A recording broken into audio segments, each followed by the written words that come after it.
জায়েজ। আচ্ছা ভাই, আপনাকে অবশ্যই এর আগে আমরা বলেছি ইবাদতের নির্দেশ কে দেবেন আর ইবাদতের পদ্ধতি কে বলে দেবেন? রাসূল ইসলাম। কেউ একটা প্রমাণ দেখাতে হবে রাসূল ইসলাম মিলাদ পড়েছেন, রাসূল ইসলাম মিলাদ পড়েছেন, একটা প্রমাণ দেখাতে হবে। মিলাদ মানে কি? ইয়া নবী সালাম আলাইকা, আগেই বলেছি ইয়া নবী সালাম আলাইকার মধ্যে একটা বড় ধরনের ভায়োলেশন আছে। ভায়োলেশন কি? আমরা বলেছি আল্লাহ বলেছেন ইয়া আইয়ুহান নবী ইয়া আইয়ুহাল্লাযিনা আমানু সাল্লু আলাইহি ওয়া সাল্লিমু, সালাত এবং সালাম। ইয়া নবী সালাম আলাইকার মধ্যে কি আছে? শুধু সালাম আছে। এটা একটা প্রবলেম। যাই হোক, এক নম্বর কথা বলছি, আল্লাহ রাসূল কি এটা করেছেন? সাহাবায়ে কেরামরা কি এটা করেছেন? কোন ব্যক্তি কোনদিন প্রমাণ দিতে পারবে যে সাহাবায়ে কেরামরা এই কাজটি করেছেন?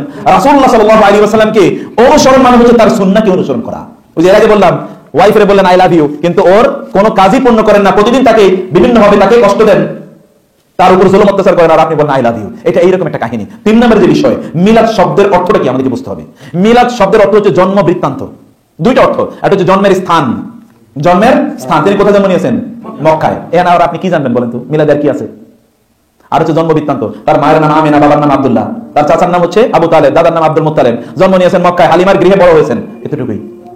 আল্লাহ সুবহানাহু ওয়া তাআলা আমাদেরকে বলেছেন লাকাদ কানা লাকুম ফি রাসূলিল্লাহি উসওয়াতুন হাসানাহ। আল্লাহ রাসূলকে অনুসরণ করতে বলা হয়েছে আমাদেরকে। রাসূলকে কি অনুসরণ করতে বলা হয়েছে না? রাসূলকে অনুসরণ করতে বলা হয়েছে যখন তিনি রাসূল হয়েছেন তখন থেকে, নাকি বলেন?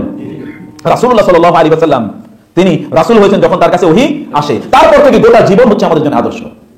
সেই আদর্শটা আমরা অনুসরণ করি। এরপরে এই আদর্শ হওয়ার পরে তিনি জীবনে কোনোদিন যে কাজ করেন নাই, তার সাহাবীরা যে কাজ করেন নাই, তাবেঈরা যে কাজ করেন নাই, ওই কাজটা আমরা নতুন করে ইবাদত হিসেবে আবিষ্কার করেছি। এবং আগেই বলেছি ইবাদত যদি কেউ আবিষ্কার করে তাহলে সে কি করলো? শিরক করলো। কারণ ইবাদত কে করবে? ইবাদতের নির্দেশ কে দেবেন? আল্লাহ দেবেন। 2 নম্বরে, যদি ইবাদতের নির্দেশ আল্লাহ দেন কিন্তু রাসূলের পদ্ধতিতে না হয় তাহলে এটা বেদাত হয়। এই কাজটা কমপক্ষে শিরক, একে সর্বনিম্ন হচ্ছে বেদাত। শিরক অথবা কি বেদাত, এবং এর কোনো পদ্ধতি নাই। এইটা এক ধরনের, অন্যান্যরা যেরকম কাওয়ালি, আপনি হিন্দু অথবা বৌদ্ধ অথবা অন্য খ্রিস্টানদেরকে দেখবেন ওরা গিয়ে তাদের মঠ অথবা গির্জাগুলোতে ওরা গান গায়, গান গাওয়া ওদের ইবাদত। হিন্দুদের যখন বিভিন্ন ধরনের প্রোগ্রাম হয়, ওদের প্রোগ্রামের মূল জিনিসটি বলেন তো গান। হিন্দু, আপনি যদি খ্রিস্টানদের গির্জায় যান তাহলে দেখবেন ওরা রবিবারে গান গাওয়ার মতো ওরা কাজ করে। এটা হচ্ছে এরকম কাওয়ালি, কিছু গল্প, কিছু কাহিনী, কিছু শ্লোক, অথবা কিছু কবিতা তারা আবৃত্তি করলো, ওই কবিতার পরে কেউ কতক্ষণ কোরাস গিয়ে তারা কোন একটা জিনিস বলে। এইটা আর কি, এটা না মিলাদের সাথে তো কোনো সম্পর্ক নাই। মিলাদ মানে আসলে জন্ম বৃত্তান্ত, এখানে এই আলোচনাই তো নাই। অতএব এইটাকে শিরক এবং বেদাত এর সমন্বিত একটি জিনিস, আর এর মধ্যে বহু কিছু করা হয় যার মধ্যে বড় ধরনের শিরক আছে। তোমার একটা শিরক কি, যেমন কেউ যদি মনে করে আমি হঠাৎ করে দাঁড়িয়ে গেলাম, কি জন্য দাঁড়ালাম? কারণ রাসূল এখানে এসেছে, তাহলে এটা কি করলো? সে শিরক করলো। রাসূল ইসলাম এখানে চলে এসেছে, এই জন্য সে শিরক করলো। আচ্ছা ভাই, রাসূলুল্লাহ সাল্লাল্লাহু আলাইহি ওয়াসাল্লাম আপনি শুধুমাত্র ইয়া নবী সালাম আলাইকা বললে যদি আসে, তাহলে আল্লাহুম্মা সাল্লি আলা মুহাম্মদ আল্লাহুম্মা বারিক আলা মুহাম্মদ যখন বলেন তখন আসে না? তখন আসলে আপনি কেমনে বলে থাকেন? তত বড় ধরনের বেয়াদবি। নামাজের মধ্যে যখন আমরা দুরূদ পড়ি না, নামাজের মধ্যে দুরূদ, তো তখন তো রাসূল আসার কথা, শুধু ইয়া নবী সালাম আলাইকা বললে আসে, ওই সময় বললে আসবে না?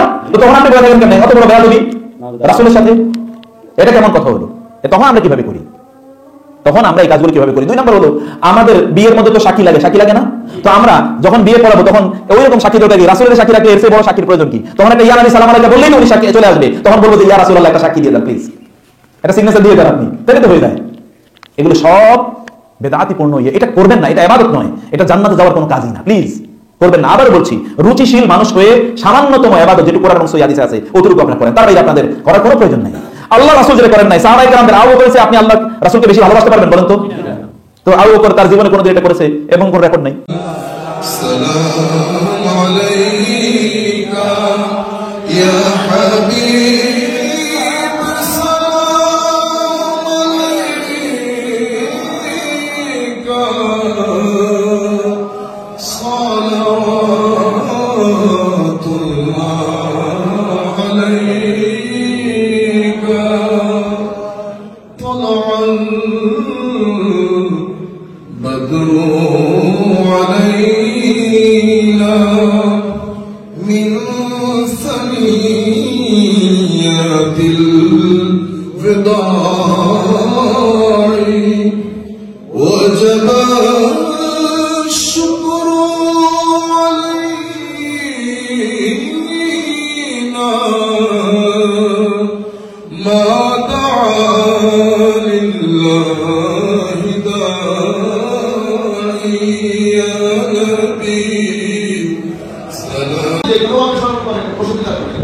এরপরে মানুষের সাথে ওই নিয়ামত শেয়ার করা, তাহদিসের নিয়ামত, আর হচ্ছে ওই দিনকে ঈদ হিসেবে পালন করা।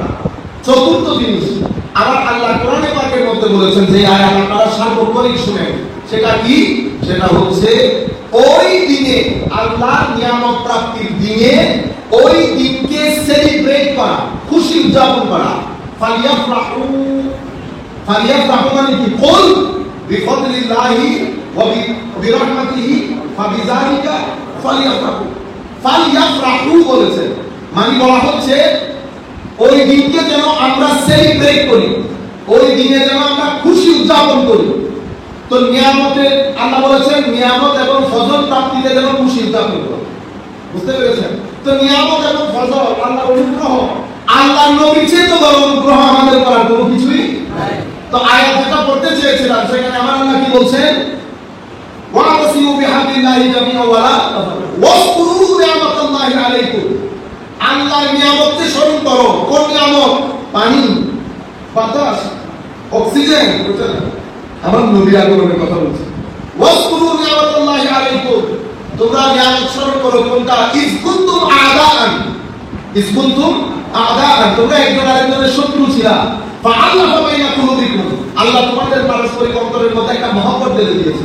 ফাসবাহতুম বিনি'মাতিহি ইখওয়ানা, এবং তোমরা আল্লাহর নিয়ামত প্রাপ্তিতে তোমরা কি হয়ে গেছো? পরস্পর একজন আরেকজনের ভ্রাতৃত্বের বন্ধনে আবদ্ধ হয়েছো। ফাসবাহতুম বিনি'মাতিহি ওয়া কুনতুম আলা শাফা হুফরাতিন মিনান নার, তোমরা তো জাহান্নামের দরজার মধ্যে চলে গিয়েছিলে। ফাআনকাযাকুম মিনহা, সেই জাহান্নামের মুখ থেকে নবী পাঠিয়ে আমি তোমাদেরকে রক্ষা করেছি। নবী পাঠিয়ে তোমাদেরকে রক্ষা করেছি। তাইলে নিয়ামতের কথা, আমার নবীর কারণে আমরা জাহান্নাম থেকে মুক্তি পেলাম। তো এখন জান্নাতে ফুড আসছে কি, তো যার কারণে আমরা জাহান্নাম থেকে মুক্তি পেলাম, তার আগে নবী হয় না। এখানে অতঃপর আমার আল কোরআন চতুর্থ প্রকারের মধ্যে গিয়েছে, বলতে ফালিয়াফরাহু, সেই দিন যেন আমরা সেলিব্রেট করি, খুশি উদযাপন করি।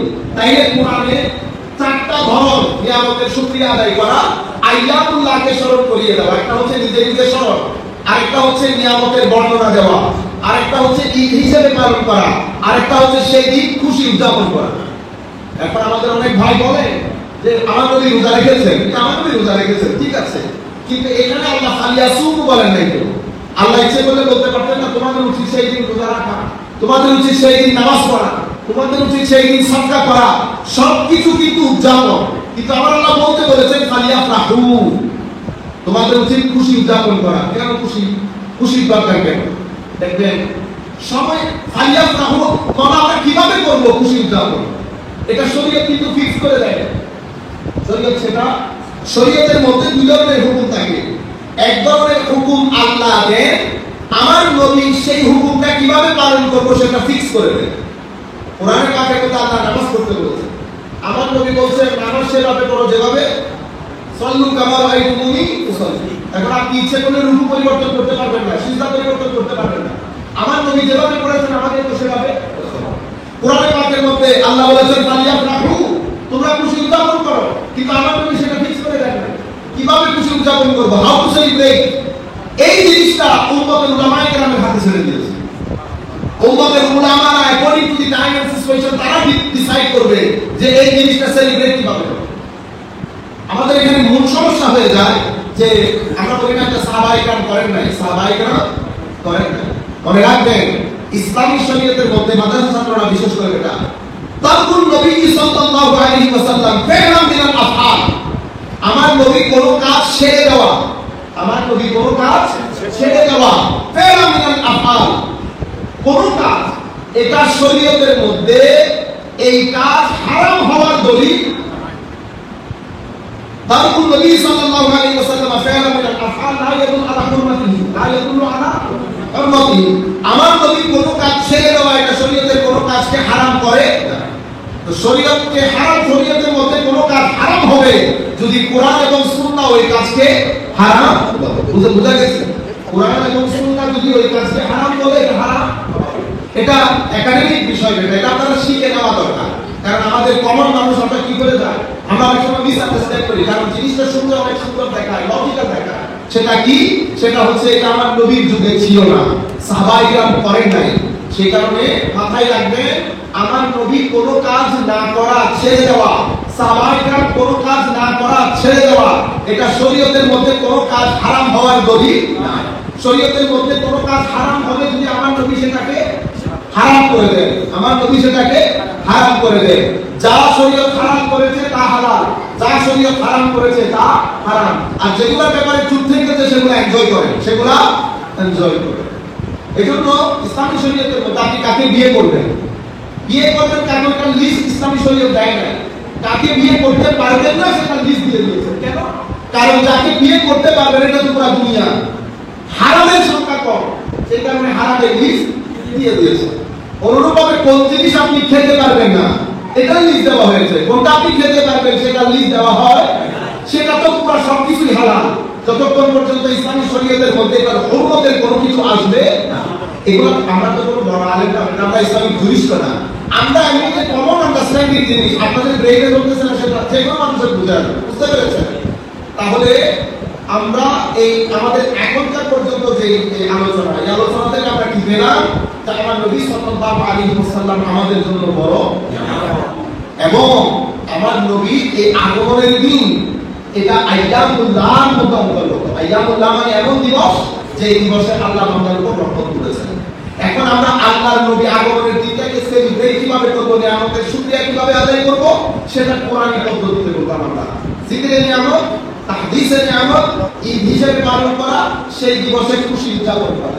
প্রথমে জিকিরে নিয়ামত, ইয়া বনি ইসরাঈল উযকুরু নিয়ামতি আল্লাযী আন'আমতা আলাইহিম। তাহদিসে নিয়ামত, এটা অনেকে সূরাটা জানে, ওয়াক্কা বিনি'মাতি রাব্বিকা ফাহাদ্দিস। ঈদ হিসেবে পালন করা, রব্বুনা আনজিল আলাইনা মাইদাতাম মিনাস সামা তাকুন লানা ঈদান লিআউয়ালিনা ওয়া আখিরিনা। এরপরে কুল বিফাদলিল্লাহি ওয়া বিরাহমাতিহি ওয়া বিযালিকা ফালিয়াফরাহু। বুঝতে পেরেছেন আপনারা? নবী করিম সাল্লাল্লাহু আলাইহি ওয়াসাল্লামের সাথে উম্মতের সম্পর্ক দুই ধরনের। কয় ধরনের? একটা সম্পর্ক হচ্ছে আমার নবীর প্রতি ঈমান আনয়ন, ঈমান বলতে যা কিছু আমার নবী আমাদের জন্য নিয়ে